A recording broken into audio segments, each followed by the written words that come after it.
overlap emas, strategi bijak atau perangkap hutang?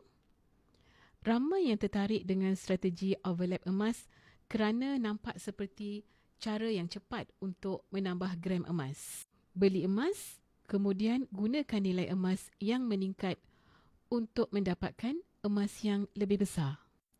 Di atas kertas nampak menarik, tetapi persoalan yang lebih penting ialah adakah kita benar-benar menambah aset atau sekadar menambah komitmen?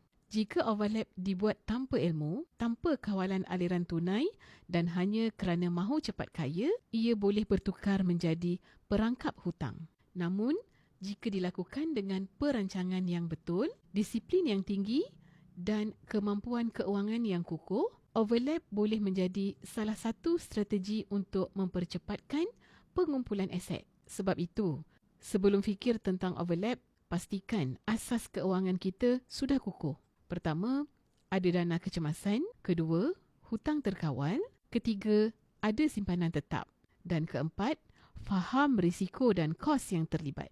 Jangan teruja melihat orang lain berjaya sehingga terlupa menilai kemampuan diri sendiri. Dalam dunia keuangan, yang penting bukan siapa paling cepat, tetapi siapa yang mampu kekal konsisten sehingga mencapai matlamat. Bagi saya, lebih baik kumpul emas sedikit demi sedikit setiap bulan dengan tenang daripada mengejar keuntungan cepat tetapi akhirnya terbeban dengan komitmen. Emas adalah alat untuk mengukuhkan keuangan, bukan menambah tekanan keuangan. Nak tahu sama ada strategi overlap sesuai atau tidak dengan situasi keuangan anda?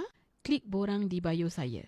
Isi maklumat ringkas. Saya akan bimbing anda memahami simpanan emas, teknik pengumpulan gram emas dan strategi yang sesuai dengan kemampuan keuangan anda.